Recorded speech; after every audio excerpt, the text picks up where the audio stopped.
फरवरी 1968।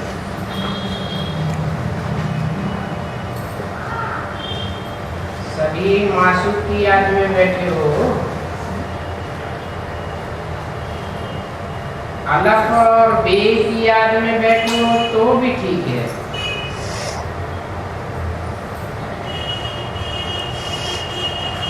बाप और वर्षा फिर बहुत मीठी मीठी माल खावेंगे नई दुनिया में। बच्चे भी खुश होते हैं क्योंकि बेशुमार माल मिलते हैं और बाप भी खुश होते हैं। बच्चों को 21 जनों के लिए हम बेशुमार माल देता हूँ। अभी तुम सब बच्चों पर बृहस्पति की दशा चल रही है।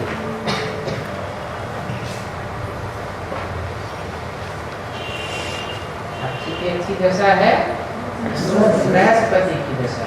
क्यों? अच्छे से अच्छे होते हैं देवताएं और देवताओं का गुरु है और बुरे से बुरे होते हैं राक्षस।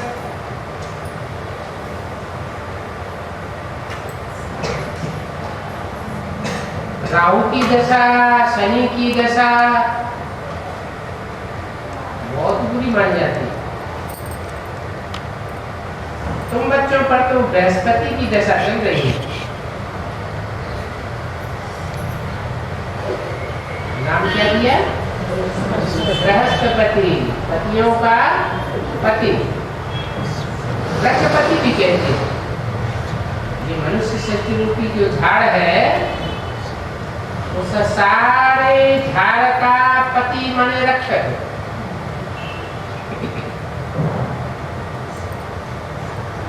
तो ऐसी दशा को याद करके तुम बच्चों को कितनी खुशी होनी चाहिए।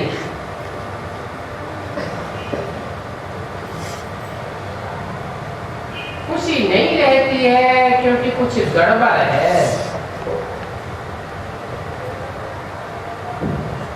जैसा पुरुषार्थ बाप बताते हैं वैसा करते नहीं हैं।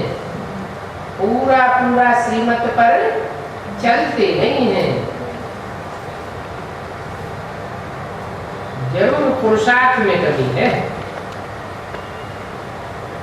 माना स्वार्थ में कमी नहीं है,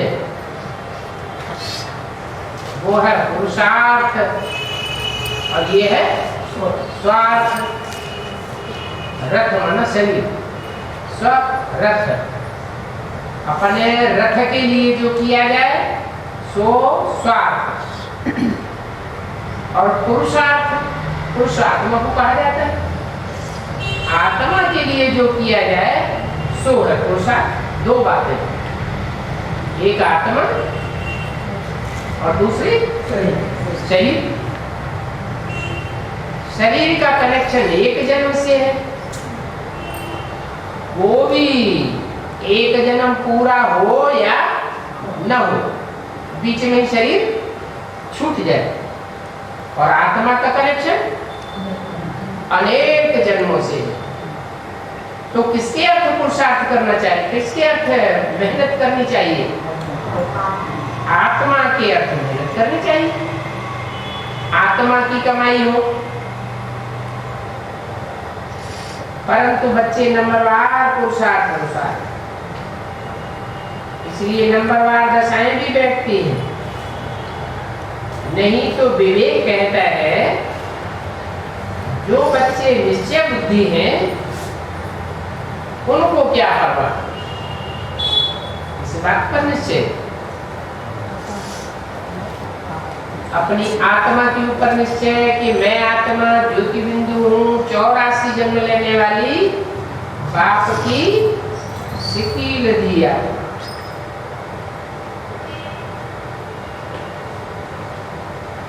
अव्वल किस्म की आत्मा मैं हूँ। क्या? और आत्माएं तो कम जन्म लेंगी। ऑलराउंड शक्ति चक्र में पार्ट नहीं बजा लेंगे। और मेरा पार्ट तो इस षष्ठी रूपी चक्र में, षष्ठी रूपी ड्रामा कहो, नाटक कहो, उसमें ऑलराउंड पार्ट है हीरो हीरोइन के साथ। नाटक में, ड्रामा में सबसे ऊंचा पार्ट किसका होता है? हीरो हीरोइन का। हीरो हीरोइन ऑलराउंड पार्ट बजाते हैं, 84 जन्म लेने वाले हैं, उनके साथ जन्म जन्मांतर मुझे भी पार्ट बजाना। ये पक्का निश्चय बुद्धि हो। और दूसरा किस बात पर निश्चय? मैं आत्मा और मेरा बाप परम पिता परमात्मा। क्रिश्चियंस का बाप क्राइस्ट होगा। क्राइस्ट से ज्यादा तो कोई क्रिश्चियन को वर्षा मिलने वाला नहीं।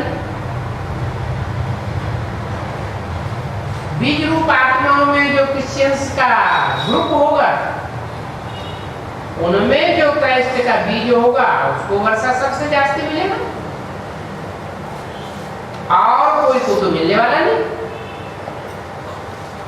ऐसे ही क्राइस्ट जिसमें प्रवेश करता है आधार में, उसको जो वर्षा मिलने वाला होगा, उससे जास्ती और कोई आधारभूत को वर्षा मिलने वाला नहीं है। वो तो सब क्रिश्चियन धर्म में कन्वर्ट होने वाले, कम जन्म में लेने वाली कम पावर की आत्माएं। और हम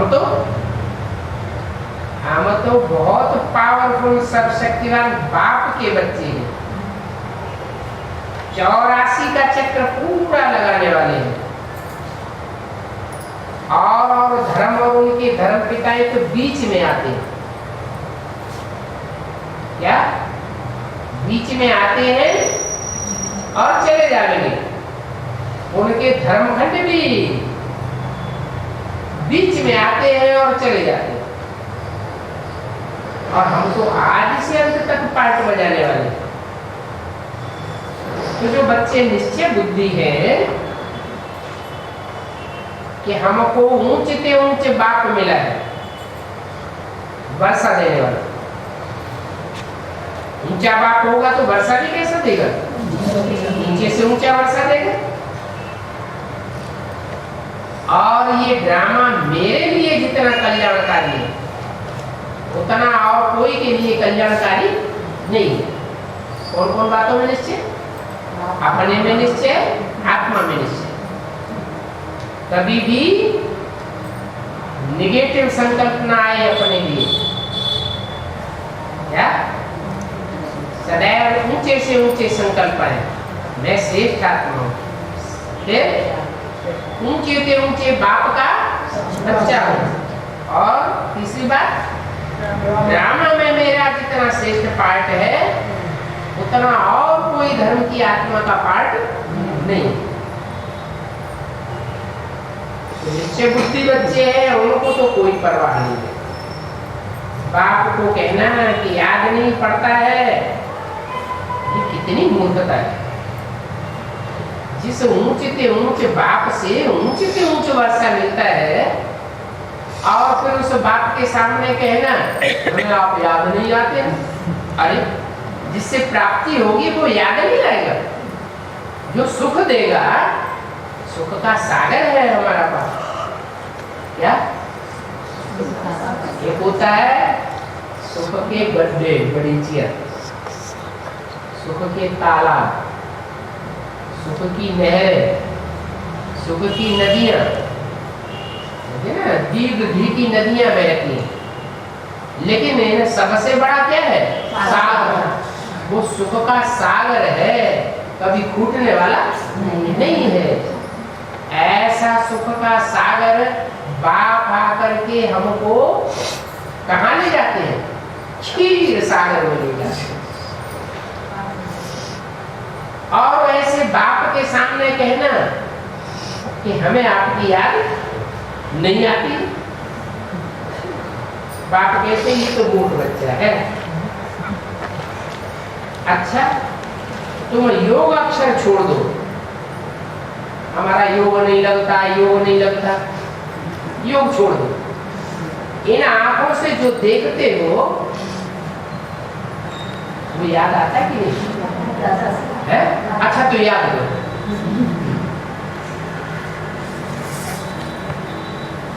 वो कहेंगे आंखों से देखते हैं वो याद करें। अरे भगवान ब्रह्मा के तन में आया और ब्रह्मा बाबा ने शरीर छोड़ दिया, अब हम कैसे याद करें? अच्छा ठीक है, ब्रह्मा की मूर्ति, ब्रह्मा का चित्र, फोटो सामने रख लेंगे और उसमें याद करें कि शिव बाबा उनमें आता था। तो जड़ मूर्ति में अगर बिंदु को याद करेंगे तो अंतर क्या हुआ? भक्ति मार्ग के जो भक्त होते हैं वो मूर्तियों में भगवान को याद करते हैं, शिवलिंग में बिंदु लगाते हैं, याद करते हैं ना, परंतु उनको याद आता है क्या? नहीं। अरे बिंदी रूप में वर्षा देगा या जो शरीर छोड़ चुका है उसके द्वारा वर्षा देगा या जो चैतन्य में होगा उसके द्वारा वर्षा देगा। चैतन्य में प्रैक्टिकल में पार्ट बजाने वाला व्यक्तित्व हो, पर्सनालिटी हो, उस रूप में वर्षा देगा। तो बोला तुम ये योग अक्षर छोड़ दो। क्यों? याद करो। किसको याद करें? इन कर्म इंद्रियों से, इन ज्ञान इंद्रियों से जिसको भी देखा जाता है, सुना जाता है, स्पर्श किया जाता है, अनुभव किया जाता है, वो याद आता है कि नहीं? याद आता है। तो तुम याद करो क्या कितना सहज करके बतलाते हैं। यहाँ कोई हठ योग नहीं सिखाते, वो तो हठ योग की बात हो गई। क्या कि मूर्ति में भगवान को याद करो, निराकार को याद करो। अब वो तो बुद्धि में बात बैठती नहीं कि मूर्ति कैसे वर्षा देगी, मूर्ति के द्वारा सुख शांति का वर्षा कैसे मिलेगा? स्वर्ग में सुख होता है, मूर्ति ने कैसे स्वर्ग रचा होगा? बुद्धि में बात बैठती है? नहीं बैठती। अभी तो बात तुम्हारी बुद्धि में बैठती है कि भगवान आकर के ब्रह्मा द्वारा ज्ञान का दूध देता है, जिसे कहते हैं वेदवाणी। वेदवाणी तो देता है, लेकिन उस वेदवाणी के अर्थ को कोई जानता नहीं। इसलिए माँ के रूप को छोड़ करके वो फिर बाप के रूप में प्रवेश करता है। इसमें प्रवेश करता है, वो बाप के रूप में प्रवेश करता है जिसे मनुष्य सृष्टि का पिता माना जाता है। जगतम पितरम, जगत का पिता माना जाता है, विश्व पिता। उसको दूसरे धर्म वाले भी मानते हैं। दूसरे धर्म वाले अंग्रेज लोग कहते हैं एडम, क्या मुसलमान उसे कहते हैं आदम, बाबा आदम।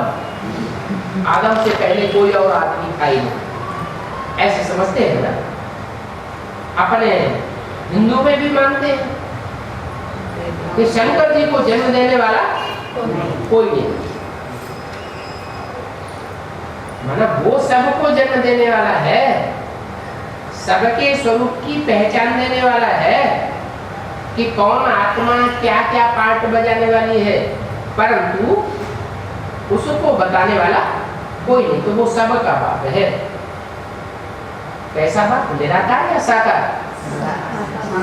है तो साकार, परंतु उस साकार में वो निराकार जब तक प्रवेश न करे तब तक उसे अपने स्वरूप का भी परिचय मिलता है। तो वो शिव जो ऊपर से आता है और वो शंकर जो इस साकार सृष्टि में ही कोई व्यक्तित्व होता है, पहले से ही ब्रह्मा का बच्चा ब्राह्मण, वो दोनों मिलकर के शंकर कहा जाता है। तो उसमें ब्रह्मा की सोल भी प्रवेश कर जाती है। ब्रह्मा को कहते हैं ज्ञान चंद्रमा। क्या चंद्रमा तो है, रोशनी तो ज्ञान की देता है, लेकिन खुद रोशनी देने वाला है या चंद्रमा ने कोई से रोशनी ली है? रोशनी देता है चंद्रमा, फिर देता है। तो यज्ञ के आदि में जिस व्यक्तित्व के पास जाकर के ब्रह्मा ने अपने साक्षात्कारों का रहस्य समझा था,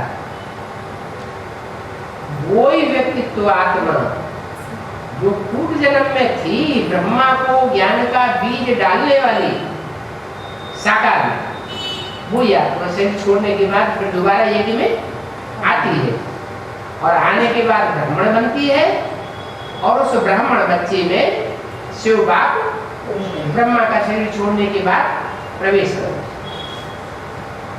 ब्रह्मा के तन में मां के रूप में और उस ब्राह्मण बच्चे के तन में बाप के रूप में पाए।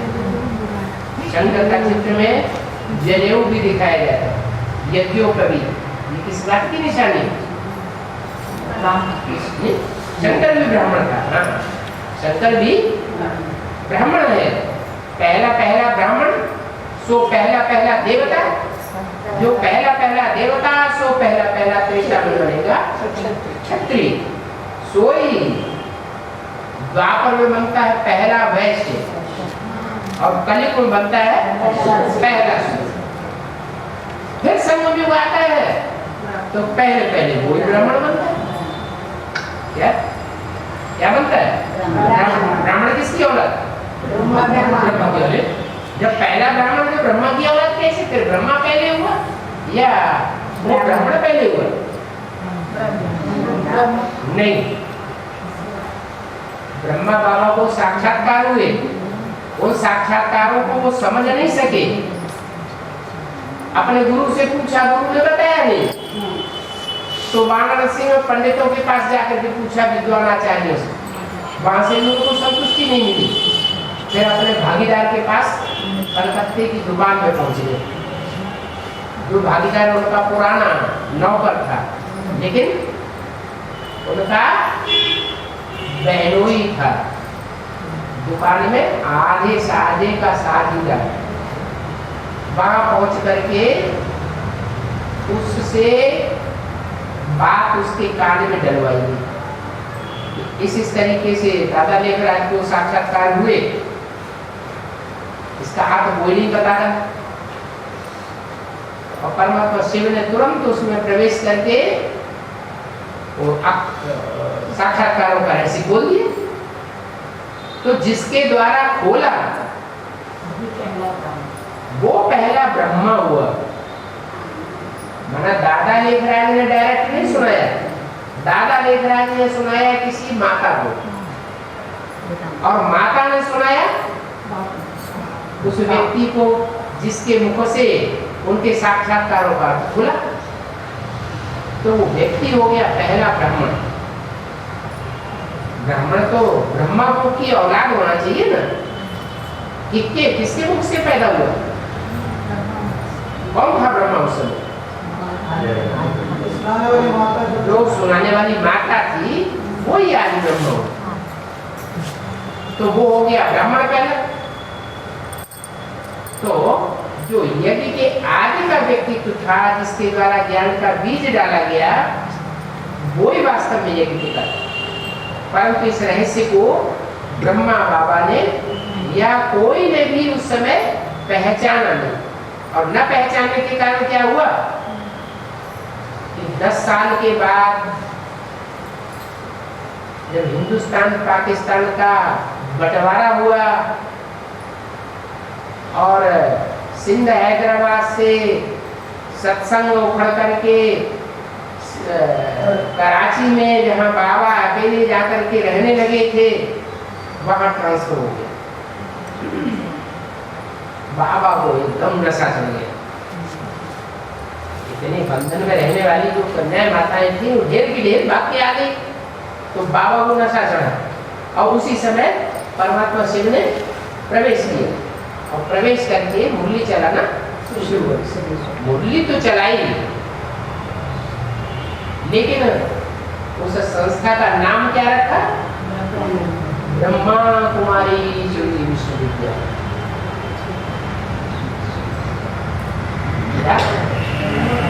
ब्रह्मा कुमारी ईश्वरी विश्वविद्यालय। क्यों? बाप का नाम क्यों भूल गए? ब्रह्मा के द्वारा मुरली चलना शुरू हुआ। कराची से जो संस्था शुरू हुई, उस संस्था ने भारतवर्ष में आकर के 50-51 में आश्रम खोलना शुरू किए और उन आश्रमों का क्या नाम रखा? ब्रह्मा कुमारी ईश्वरी विश्वविद्यालय। तो ब्रह्मा माने बड़ी अम्मा, बड़ी अम्मा है तो बाप भी तो होना चाहिए कि नहीं? बाप होना चाहिए, लेकिन प्रजापिता का नाम क्यों भूल गए? ब्रह्मा कुमारी विद्यालय ब्रह्मा ने दादा लेखा ने अपना ही नाम क्यों रख दिया? क्योंकि वो इस राज को जानते ही नहीं थे कि यज्ञ के आदि में जिसने रहस्य खोले वही ज्ञान का बीजारोपण करने वाला सृष्टि का पिता था। सृष्टि तो साकार है ना, साकार सृष्टि का पिता भी कैसा चाहिए? साकार ही चाहिए। तो ये ब्रह्मा बाबा की बुद्धि में नहीं बैठा। इसलिए 51 से लेकर के 66 तक, 65-66 तक ब्रह्मा कुमारी विद्यालय ही नाम चलता है। फिर शिव बाबा ने ब्रह्मा के मुख से ये याद दिलाया कि बच्चे ब्रह्मा कुमारी विद्यालय तुम रंग लिखते हो, क्या लिखना चाहिए? प्रजापिता ब्रह्मा कुमारी ईश्वरी विश्वविद्यालय। छोटे छोटे बच्चे होते हैं तो बाप को क्या जाने, शिशु होते हैं ना छोटे, वो इसको पहचानते हैं, वहाँ को पहचानते। तो देखा कि छोटे छोटे बच्चे हैं तो उन्हें 16 साल तक वही पढ़ाई पढ़ने को मिली। 16 साल के बाद वो शिशु थोड़े होशियार हुए, तब फिर शिव बाप ने जो सुप्रीम सोल बिंदु बिंदु आत्माओं का बाप है, जो ब्रह्मा के तन में आके मुरली चला रहा था, वेदवाणी सुनाए रहा था, उसी ने बताया कि ये ब्रह्मा कुमारी विद्यालय लिखना कि तो रंग हो गया, कोई बुरा मानेगा क्या? अच्छा नहीं मानेगा कि ये ब्रह्मा की कुमारी ब्रह्मा कुमारी ब्रह्मा कुमार लिखते हैं, ये अपने बाप का नाम क्यों नहीं बताते? क्या कोई बच्चे से पूछे तुम किसके बच्चे हो और वो बार बार अपनी माँ का नाम बताए तो लोगों को शक पैदा होगा नहीं? क्या शक पैदा होगा? ये अपनी अम्मा का ही नाम क्यों बताता है बार बार, बाप का नाम क्यों नहीं बताता? कुछ गड़बड़ है। इसकी माँ ने इसको अपने बाप का नाम बताया नहीं, जरूर कोई गड़बड़। तो शिव बाबा ने ब्रह्मा की तरफ से ये बात क्लियर कर दी कि प्रजापिता शब्द लिखो। लिखने वालों ने लिख तो दिया, पहले ब्रह्मा कुमारी ईश्वरी विश्वविद्यालय लिखते थे, बाद में प्रजापिता ब्रह्मा कुमारी ईश्वरी विश्वविद्यालय लिखने लगे। लेकिन ये बुद्धि में किसी के नहीं आया कि ब्रह्मा अलग है, माँ अलग होती है और बाप अलग होता है। पहले कौन होता है? पहले बाप होता है कि पहले माँ होती है? पहले बाप होता है। बाप जो है वो माँ में बीज डालता है तो माँ बन जाती है। माँ होती है धरणी, क्या माँ है? धरणी माता, और उसमें बीज बढ़ता है तो बीज को बाप कहा जाता है। हम बीज मतलब पिता, मैं बीज बोने वाला पिता हूँ।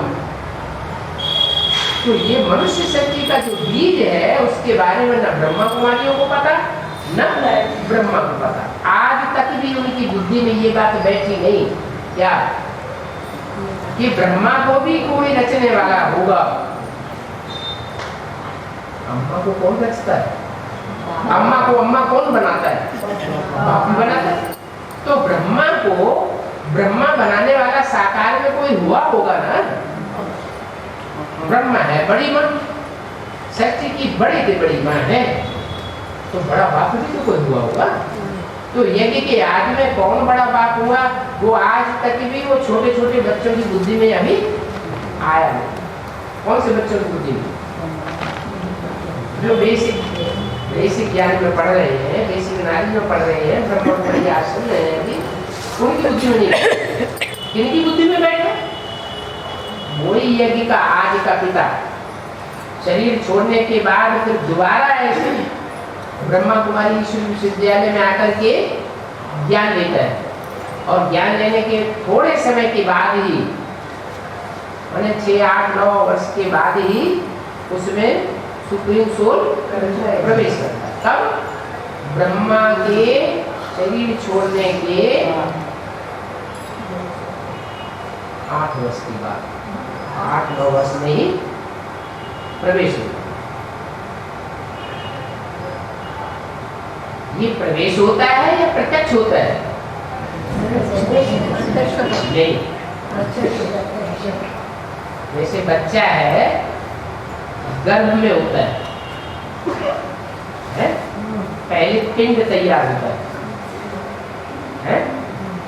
पिंड तैयार होता है ना। तो जो पिंड होता है निर्जीव होता है या जीवन वाला होता है? निर्जीव होता है। तो गर्भ में पिंड तैयार होता है, उसमें आत्मा की। तो उस आत्मा के आने को जो गर्भ के अंदर आई है, वो किसी को पता चलता है क्या? नहीं। तो परमपिता परमात्मा शिव ऐसे नहीं कि ब्रह्मा का तन छोड़ा ऊपर चले गए होंगे। ऊपर जा सकते हैं क्या?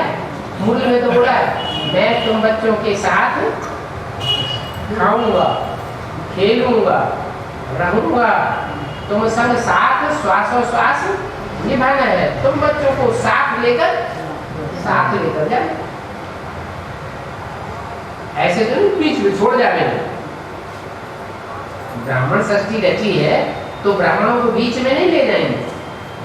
ब्राह्मण जब तक संपूर्ण ब्राह्मणों से देवता न बने तब तक शिव बाप छोड़ने वाला नहीं। तो ऐसे नहीं ब्रह्मा का शरीर छूट गया तो ब्रह्मा कुमारी ने समझ लिया शिव बाप भी गए और ब्रह्मा बाबा भी गए। ब्रह्मा बाबा ने तो शरीर छोड़ दिया, वो तो गए, लेकिन शिव बाप गए नहीं। उन्होंने कोई न कोई बच्चे में उसी वर्ष प्रवेश कर लिया अंदर मन चिंतन मंथन उस बच्चे का चलता रहा। 76-77 में वो बात डिक्लेयर हो गई। बाप का प्रत्यक्षता वर्ष मनाया, बताया भी बाप का प्रत्यक्षता वर्ष। बाप का प्रत्यक्षता वर्ष मना भी लिया, लेकिन ये पता नहीं कहाँ प्रत्यक्ष हुआ। अच्छा, सबको प्रत्यक्ष होगा कि पहले घर वालों को प्रत्यक्ष होगा? जो बिल्कुल घर के नजदीकी होंगे उनको पहले प्रत्यक्ष होगा, फिर मोहल्ले वालों को प्रत्यक्ष होगा, फिर गांव वालों को, फिर जनपद वालों, डिस्ट्रिक्ट वालों को, फिर ऐसे धीरे धीरे आवाज फैलती जाएगी। तो ऐसे ही 76 में परमात्मा शिव ने प्रवेश किया और उसी व्यक्तित्व में जो यज्ञ के आदि का था दोबारा जन्म लेकर के ब्राह्मण बना, प्रवेश करके उसका नाम प्रत्यक्ष हुआ। क्या नाम प्रत्यक्ष हुआ? उस मूर्ति का नाम प्रत्यक्ष हुआ धीरे धीरे शंकर। शंकर को जैनी लोग तीर्थंकर के रूप में मानते हैं। कौन सा भगवान? तीर्थंकर। जो मुसलमान लोग हैं उसको आदम के रूप में मानते हैं और क्रिश्चियन लोग एडम के रूप में मानते हैं। लेकिन उनको ये पता नहीं है कि ये भगवान है। न क्रिश्चियंस को पता है, न मुसलमानों को पता है। सिर्फ ये जानते हैं हाँ बहुत पुराने से पुराना आदमी को, बस इससे ज़्यादा नहीं। लेकिन हिंदू लोग इस बात को जानते हैं क्या कि शिव शंकर भोलेनाथ ही भगवान का रूप है। शिव है निराकार, वो निराकार जिस साकार में पहले प्रवेश करता है और प्रवेश करके आदि से लेकर के अंत तक पाठ बजाता है, माना मुकर्रर रूप से पाठ बजाता है, वो ही भगवान का स्वरूप। इसलिए सब देवताएं कितने हैं टोटल? 33 करोड़। 33 करोड़ देवताओं में से एक भी ऐसा देवता नहीं है जिसका नाम शिव के साथ मिला के रखा गया है। कोई है? ब्रह्मा का नाम शिव के साथ मिलाते नहीं, विष्णु का नाम शिव के साथ मिलाते नहीं, गणेश का नाम मिलाते नहीं, हनुमान का नाम मिलाते नहीं, किसी देवता का या देवी का या जगदम्बा का नाम शिव के साथ मिलाते हैं क्या? नहीं। किसका मिलाते हैं? शंकर का नाम शिव के साथ मिलाते हैं। क्यों? क्योंकि जो बड़ा बच्चा होता है वो ही बाप को पहले नाम वाला प्रत्यक्ष करता है। अपने भारत की परंपरा में भी और विदेशों में भी ऐसे चलन रही है। क्या? राजा का जो बड़ा बच्चा होता है वो गद्दी के ऊपर बैठता है। बड़ा बच्चा बैठता है, छोटा बच्चा बैठता है? बड़ा बच्चा बैठता है। बड़ा बच्चा क्यों बैठता है? कोई कारण होगा?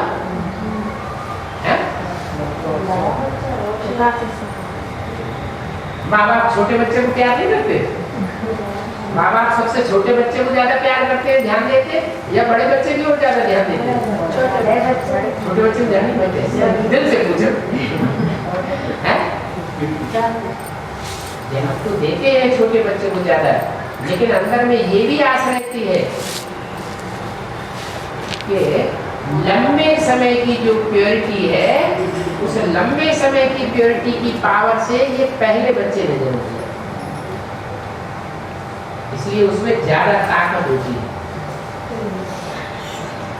वो ज्यादा प्योरिटी की पावर जो है वो वंश परंपरा को अच्छा चलाएगा, इसलिए बड़े बच्चे का महत्व ज्यादा होता है।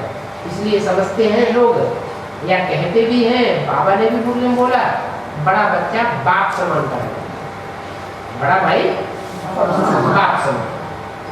जब बाप शरीर छोड़ देता है तो जिम्मेवारी किसके ऊपर आ जाती है? छोटे भाइयों की पालना करने की बड़े बच्चे के ऊपर आ जाती है। तो वो बड़ा बच्चा जो है, जिसे देवदेव महादेव कहा जाता है, वो ब्राह्मणों में सबसे बड़ा बच्चा है। वो ही वास्तव में सब देवताओं का गुरु बनता है। इसके द्वारा शंकर नाम गुरु का गुरु है वो साकार में, लेकिन उसमें निराकार प्रवेश करके सदगुरु का पार हो जाता है। मनुष्य गुरु सब गुरु है, लेकिन जिसमें शिव प्रवेश करता है मुकर रूप से, वो ऐसा गुरु है सदगुरु, माना सच्चा गुरु। और जितने भी गुरु हुए हैं, देहधारी गुरु, वो सब सच्चे नहीं हुए। ब्रह्मा को भी गुरु तो कहेंगे, लेकिन सदगुरु कहेंगे क्या? क्योंकि ब्रह्मा में क्या शिव ने प्रवेश नहीं किया? ब्रह्मा में भी तो शिव ने प्रवेश किया, फिर ब्रह्मा को सदगुरु क्यों नहीं कहा जाता?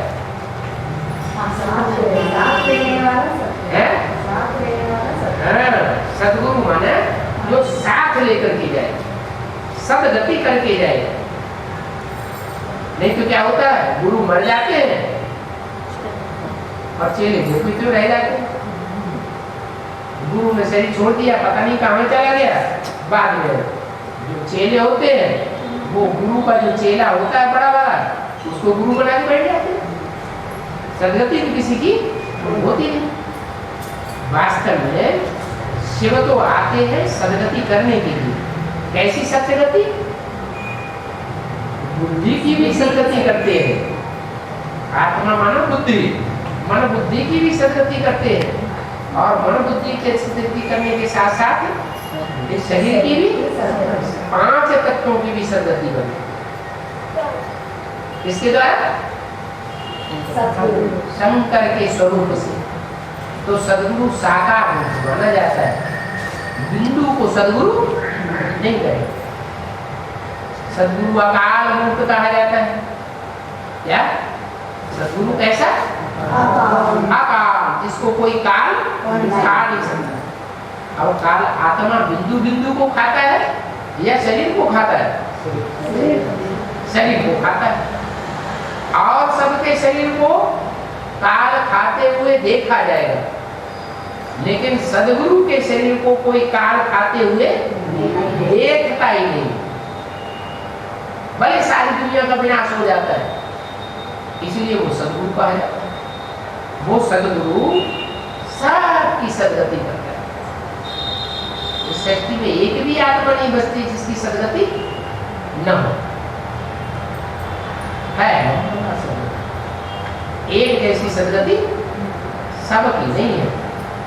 देवताओं की अलग किस्म की सदगति और मनुष्यों की, मनुष्य आत्माओं की अलग किस्म की सदगति। सदगति सबको मिलती है। पहला जन्म जितना जिसका भी होगा वो सच्चा गति वाला होगा, माना उस पहले जन्म में किसी को दुख नहीं मिल सकता।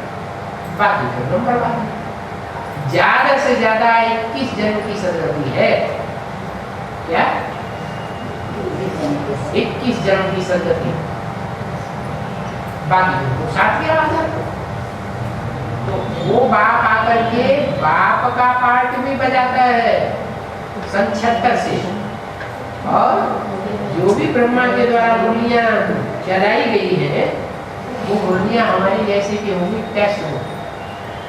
जैसे स्कूल में किताब पढ़ाई जाती है ना, तो एक होती है गद्य। गद्य कहते हैं प्रोज को, और एक होती है पद्य, पोएट्री, कविता की। तो दोनों प्रकार का अर्थ जो है तो टीचर का समझाना काम है। तो शिव बाप भी शंकर के तन में आकर के टीचर बनता है। वो हमको ऊंचे से ऊंचे टीचर मिला है। अरे कोई स्टूडेंट स्कूल में जाता है तो ये कहता है कि हमें टीचर की याद नहीं आती है? टीचर की याद आनी चाहिए ना। टीचर से पढ़ाई पढ़ते हैं तो टीचर की याद जरूर आएगी। छोटा बच्चा होता है माँ को याद करता है? फिर बड़ा होता है इधर उधर खेलने जाता है तो संगी साथियों को याद करता है। याद करता है कि नहीं? फिर स्कूल में जाता है तो टीचर याद नहीं आता? टीचर जरूर याद आएगा। तो बाप कहते मेरे को याद करो। क्या जन्म देने वाला बाप है। चलो बाप ने जब जन्म दिया तब तो बच्चों को पता ही नहीं कब जन्म दिया, वो तो बात छोड़ दो। बच्चों को क्या पता? ब्रह्मा को भी पता नहीं चला, सरस्वती को ही पता नहीं चला कि वास्तव में ब्रह्मा कुमारी ईश्वरी विश्वविद्यालय का जनक अर्थात पिता कौन था। तो तुम बच्चों की तो बात ही छोड़ो, जन्म देने वाला कौन था, जन्मदाता बाप कौन था, ये तो कोई बच्चे को पता नहीं होता। कोई को पता होता है क्या? है? कौन बताता है? माँ इशारा देती है। क्या माँ बच्चों को इशारा देती है, ये तुम्हारा पापा बच्चा अपने आप को नहीं जानता। तो हमारी माता के रूप में है वो गीता माता। कौन सी गीता माता? जिस मुनियों में सारा परिचय दिया है। क्या परिचय दिया है? कि आत्मा ज्योति बिंदु है, बिंदु बिंदु आत्माओं का बाप शिव है। वो शिव ज्योति बिंदु बाप जो है वो कोई मुकर्रर रथ में आता है। दो शब्द बोले हैं, एक टेम्परेरी रथ बोला नहीं, और एक मुकर्रर। टेम्परेरी रथ है माता के रूप में ब्रह्मा, और मुकर्रर रथ है बाप के रूप। आदि में भी था, और जब सारी सृष्टि का अंत होगा तो भी वो बाप मौजूद रहेगा। मध्य में भी रहेगा, अंत में भी रहेगा।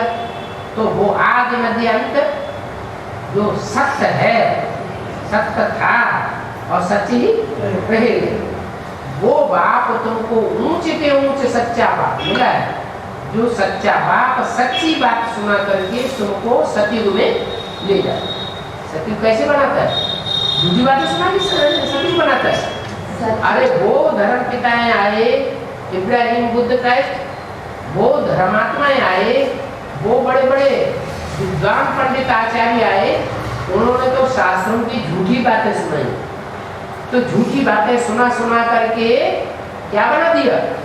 झूठ खंड बना दिया, कल युग बना दिया। कला है कलेश का युग, मारा मारी, कल है माना झगड़ा, झगड़ा मारा मारी का युग बना दिया। और बाप आकर क्या करते हैं? सच्ची बात सुना करके सच खंड की स्थापना करते हैं, सत्य युग। तो ऐसी बात की याद तो को नहीं आती।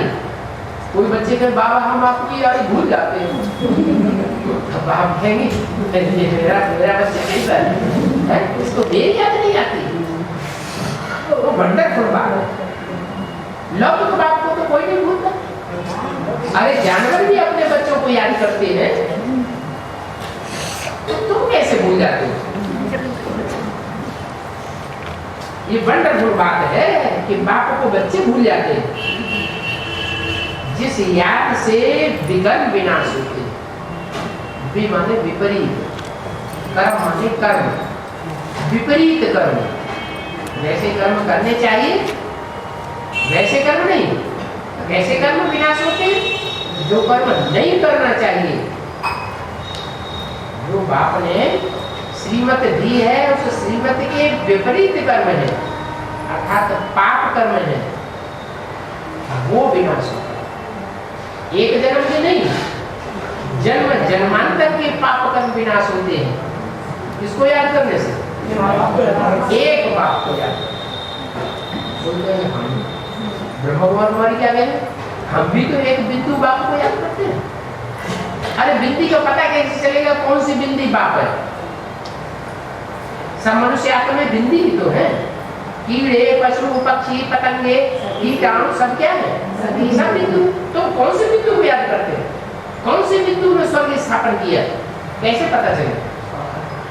कौन से बिंदु ने सच्ची बात बता करके सचखंड स्थापन किया, सो तो बताओ। कोई ब्रह्मा, अरे ब्रह्मा के द्वारा ही अगर सचखंड स्थापन हुआ होता तो देखने में आता ना। ब्रह्मा ने तो शरीर छोड़ दिया, कहीं सचखंड बना और ही झूठ खंड बन गया। झूठ खंड में और ही लड़ाई झगड़ा मारा मारी चालू है। बाप कहते हैं मैं झूठ खंड बनाने नहीं आता हूँ, मैं क्या बना के जाता हूँ? सचखंड बना के जाता हूँ। ऐसा सचखंड जहाँ सचखंड में रहने वाली जो भी मनुष्य आत्माएं देवता के रूप में होंगी, उनके कोई भी विकर्म नहीं करेंगे, उनके कोई के भी पाप कर्म बनेंगे ही नहीं, और पिछले पाप कर्म सब भस्म हो जाते। तो विकर्म तुम्हारे साथ भस्म हो जाते हैं, क्यों भस्म होते हैं?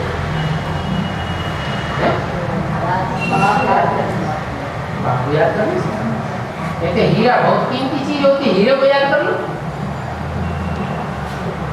जड़ा पत्थर होता है ना हीरा, वो तो बहुत कीमत वाला होता है। कोहली और हीरा की आज तक किसी ने कीमत ही नहीं याद पाई। अच्छा कोहलू और हीरा को याद करो, उसे याद करने से पाप कर्म विनाश नहीं होंगे? क्यों क्यों नहीं याद है? भस्म होंगे।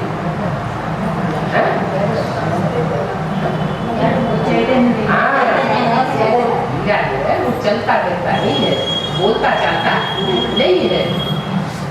पाप कर्म तो तब विनाश होंगे जब हम ऐसे को याद करें जो बोलता चालता हो और चलता फिरता हो, और इसके अलावा उसके अपने कोई पाप कर्म न बने। कितनों के भी संसर्ग संपर्क में आए, क्या कितनों के भी संग में आए, लेकिन उसका ऊपर कोई संग का रंग न लगे। ऐसे कि तुम याद करेंगे तो तुम्हारे पाप कर्म बस। ऐसा है, उसको कोई संग का रंग नहीं। तो दुनिया में इतने बड़े बड़े धर्मपिता हैं, इब्राहिम, बुद्ध, क्राइस्ट, गुरु नानक, विवेकानंद आदि कितने महान महान लोग आए, सबको इस दुनिया का संग का रंग लगा, सब नीचे गिरे और दुनिया को भी नीचे गिराते चले। लेकिन एक शिव बाप ही है ऐसा है इसकी याद करने से तो तुम्हारे जन्म जन्मांतर के पाप भस्म हो जाते। भस्म होने का कारण ये है कि वो सदैव स्वस्थिति में रहने वाला, क्या कभी भी परिस्थिति के वशीभूत होने वाला नहीं है, पर चिंतन करने वाला नहीं है, वो सदैव स्वस्थिति में रहने वाला, सदा शिव का है। इसके द्वारा सदा शिव, शिव बने कल्याणकारी। इसके द्वारा कल्याणकारी, अरे कोई मीडिया होगा ब्रह्मा के द्वारा, ब्रह्मा के द्वारा तो कल्याण नहीं हुआ, ब्रह्मा कुमारी ईश्वर विश्वविद्यालय का ही कल्याण नहीं हुआ। किसके द्वारा कल्याणकारी? प्रजापिता अथवा शंकर के द्वारा कल्याण करता है सारी सृष्टि का। इसीलिए सारी सृष्टि में तीर्थंकर भगवान के रूप में पूजा जाता है, शंकर के रूप में पूजा जाता है। तो बोला उसकी याद से तुम्हारे विकल्प विनाश होते हैं। बच्चे लिखते हैं बाबा हम कार्ड में क्या लिखें?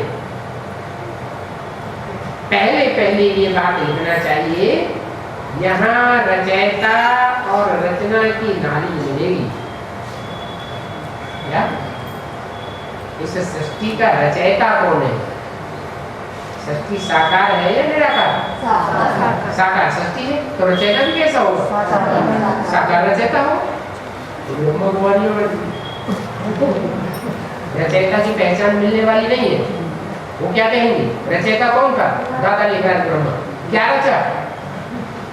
क्या रचा? ब्रह्मा कुमारी ईश्वर विश्वविद्यालय, देखो सारी दुनिया फैले हुई। अच्छा, ब्रह्मा कुमारी ईश्वर विश्वविद्यालय सारी दुनिया में फैले हुए हैं, तो शास्त्रों में उनका कोई गायन है? ब्रह्मा कुमारी विद्यालय नहीं। शास्त्रों में तो गीता मंदिरों का गायन है। गांव-गांव में, शहर-शहर में गीता मंदिर बने हुए। उससे साबित होता है कि भगवान ने आके गीता मंदिरों में पढ़ाई। शास्त्रों में स्वर्ग का गायन है, क्रिश्चियंस के शास्त्रों में पैराडाइज का गायन, मुसलमानों के शास्त्रों में जन्नत का गायन है। जन्नत में कहते हैं सुखी सुख होता है, पैराडाइज में बहुत सुख था। हिंदू लोग स्वर्ग कहते हैं, उसे वैकुंठ कहते हैं। तो ये जो गायन है वो सच्ची बात का गायन है या झूठी बात का गायन है? कभी हुआ होगा ना स्वर्ग? सब चाहते हैं वो कहाँ जावे? नरक में जावे, स्वर्ग में जावे? सब चाहते हैं हम स्वर्ग में जावे, लेकिन ये तो बेचारों कोई को पता नहीं कि स्वर्ग कहाँ है। नहीं तो लोग समझते हैं स्वर्ग ऊपर है और नरक ऊपर नीचे की बात नहीं है। ये ऊंची स्टेज और नीची स्टेज, या अंतमते सोवते। शरीर छोड़ते समय जिसकी ऊंची स्टेज होती है मन बुद्धि की, वो उतनी ही ऊंची दुनिया में, सुखदायी दुनिया में जाके जन्म लेगा। और शरीर छोड़ते समय जिसकी मन बुद्धि की स्टेज जितनी नीचे हो जाती है, डाउन हो जाती है, दुखी हो जाता है, दुखी और परेशान होकर के जो शरीर छोड़ेगा वो कहाँ जाएगा? नीची दुनिया में। तो ऊंचते ऊंच बाप के बच्चे, उनको ये कहना है कि हमें बाप की याद नहीं आती है, तो वंडरफुल बात हो गई। क्यों वंडरफुल बात हो गई? आपको पहचाना है तो याद क्यों नहीं आनी चाहिए? लेकिन कह देते हैं वो बिंदी है, तो बिंदी को कैसे याद कर? वो याद करना कठिन हो जाता है। बिंदु को याद करना कठिन है, या बिंदु की ये पहचान मिल जाए कि वो बिंदु के शरीर के द्वारा कार्य कर रहा है तो कठिन होगा। पहचान लिया कि इस शरीर के द्वारा कार्य कर रहा है तो याद करना कोई कठिन नहीं। तो उसको कहते हैं रचयिता, साकार। निराकार जिस तन में मुकर्रर रूप से प्रवेश करके सृष्टि को परिवर्तन करता है, वो है सृष्टि का रचयिता बाप। और रचना कौन है? उस रचयिता बाप की पहली कोई रचना भी तो होगी। कौन है?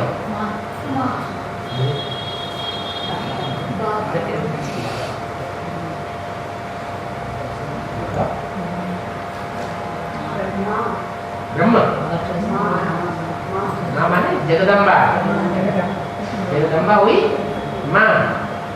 और बच्चा कौन हुआ इस सृष्टि का पहला कृष्ण बच्चा। जो सृष्टि का पहला बच्चा होगा वो किसकी पैदाइश होगी? नहीं, माताएं दो होती हैं क्या? जो भी राज परिवार हुए हैं उनमें माता के पद पर दो को बैठाया जाता है। एक है राज्य लक्ष्मी, क्या? हाँ, छोटी माता उसको कहा जाता है, और एक है राजमाता, क्या? हाँ, जो भी रंगराज का कारोबार है वो किसके हाथ में सौंपा जाता है? लेकिन राजा के साथ राजगद्दी पर कौन बैठता है? राजलक्ष्मी। तो ये अंतर है, दो माताएं हैं, एक छोटी माँ और एक बड़ी माँ। जो बच्चा होता है उस बच्चे की जिंदगी बनाने में छोटी माँ का ज्यादा महत्व है या बड़ी माँ का ज्यादा महत्व है? पेट में 9 महीने रखती है, उसकी बुद्धि जैसी चलेगी 9 महीने, बुद्धि के वाइब्रेशन जैसे होंगे वैसा ही बच्चा जन्मेगा। अगर अच्छे वाइब्रेशन होंगे तो बहुत अच्छा बच्चा पैदा हो, बुरे वाइब्रेशन रहे होंगे 9 महीने तो बच्चा भी ऐसा ही पैदा हो। स्वस्थिति की वाइब्रेशन होगा तो बच्चे का चेहरा मोड़ा भी माँ की तरह हो जाए। अगर माँ को बाप की याद ज्यादा रही होगी 9 महीने तो बच्चे का चेहरा मोड़ा भी बाप की तरह बन जाए। देखा ना, कोई बच्चे होते हैं ना माँ से मेल खाते हैं और ना बाप से। इसका मतलब बुद्धि एकदम बिखर गई। तो छोटी माँ का ज्यादा महत्व, छोटी माँ का महत्व ज्यादा है। तो वो छोटी माँ कौन और बड़ी माँ कौन? बड़ी माँ है जगत अम्बा। कौन? सारे जगत की अम्बा। सारे जगत में सिर्फ देवताएं ही देवताएं हैं या राक्षस देवताएं और मनुष्य सब है? सब है। वो है जगदम्बा। और फिर है जगदम्बा। जगदम्बा तो हुई बड़ी माँ। फिर उसके मुकाबले में है छोटी माँ जिसको कहते हैं लक्ष्मी, क्या? भारत माता। वो सारे देशों की माता, सब धर्मों की माता, मनुष्य मात्र की माता जगदम्बा। और वो सिर्फ भारतवासियों की माता। तो भारत में देवताएं हुई और दूसरे धर्मखंड है उनमें और दूसरे धर्म की आत्माएं हैं। तो जो छोटी माता है वो विजय माला बनाने वाली है। क्या विजय वाणी में क्या बोला है? इसका आवाहन करो, विजय माला का आवाहन करो। तो विजय माला का कैसे आवाहन करें? विजय माला का आवाहन करना माना विजय माला की हेड को बुला लो। जो शहद की मक्खियां होती है, सारी मक्खियां को आवाहन कैसे करोगे? शहद की सारी मक्खियां हैं, उन सबको बुलाना है तो क्या करना है? को पकड़ लाओ तो सब अपने आप आ जाएंगे। तो ये बुद्ध रूपी हाथ है, इस बुद्ध रूपी हाथ से पकड़ के खींचते रहो। किसको? छोटी माँ को पकड़ के खींचेंगे तो अपने आप सारी मक्खियां आ जाएंगी, इकट्ठी हो जाएंगी। कृष्ण को कौन से गांव में दिखाते हैं शास्त्रों में? गोकुल में। गौ माने कन्या माता है। ऐसी कन्या माता है? वो कन्या माता है दुनिया की नहीं, ब्रह्मा ने जिसकी सृष्टि रची वो कन्या माता। वो कन्या माता है सारी की सारी खींची चली जा रही नंबरवार के साथ। तो एक रानी मक्खी की पहचान हो, रानी मक्खी की पहचान होगी, पहले राजा की पहचान होगी। पहले तो राजा बुद्धि में बैठा हुआ हो ना, इस विश्व का पिता कौन है? भारत का ऊंचे से ऊंचा राजा का नाम क्या है? द्वापर में आया है, वो ऊंचा तो ऊंचा कहां से हो गया? नारायण। ऊंचे से ऊंचा युग है, ज्यादा से ज्यादा सुख देने वाला युग है सत्य युग। और सतयुग में किसका राज्य गाया हुआ है? नारायण का राज्य। उस नारायण के लिए सत्यनारायण की कथा गाई जाती है। घर घर में कौन सी कथा की जाती है? सत्यनारायण की कथा। तो सत्यनारायण ने सत्य के बल पर सत्ययुग की स्थापना का काम संपन्न किया। तो वो सत्यनारायण जिसकी शास्त्रों में कोई ग्लानि नहीं, और जितने भी देवता हैं सबकी ग्लानि, सत्यनारायण की कोई ग्लानि नहीं। तो क्या सत्यनारायण की ग्लानि नहीं? और सत्यनारायण और शंकर जी है तो एक ही, चाहे शंकर कहो और चाहे सत्यनारायण कहो, एक ही है या अलग अलग है? अलग अलग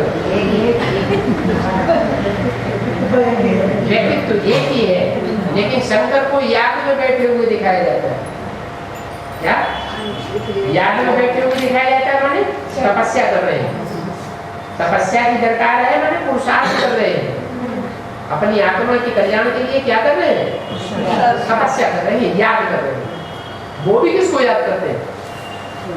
शिव बाप को याद करते हैं ना? वो किस तरह याद करते हो? हम तो याद करते हैं कि साकार में निराकार शिव है, तो हमें सहज सहज याद आ जाता है। वो कैसे याद करते हो?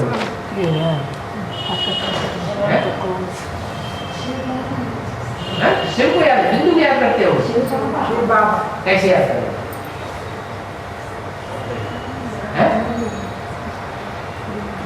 वो कैसे याद करते होंगे? उसकी बुद्धि में ये बात बैठ जाए कि सृष्टि का पिता वास्तव में कोई साकार मनुष्य है, और ये बुद्धि में दूसरों को भी बिठाना शुरू कर दे, तो दूसरों की बुद्धि में बैठेगा, उसकी अपनी बुद्धि में नहीं बैठेगा। बैठेगा या नहीं बैठेगा? तो अपने अंदर याद करना सहज है या दूसरे के शरीर के अंदर याद करना सहज है? अपने अंदर याद करना तो और सहज है। स्वस्थिति में रहना सहज है या दूसरे बाहर के रूप को याद करना सहज है? आत्मा को याद करना तो सबसे ज्यादा सहज। मैं आत्मा ज्योति। तो वो परम पिता परमात्मा गॉड फादर जिसे कहा जाता है, वो बेहद का बाप,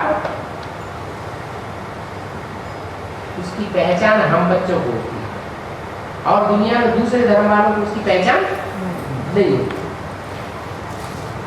तो देखो, हद के बाप के वर्षे में और बेहद के बाप के वर्षे में अंतर होगा या नहीं होगा? जमीन और आसमान का अंतर।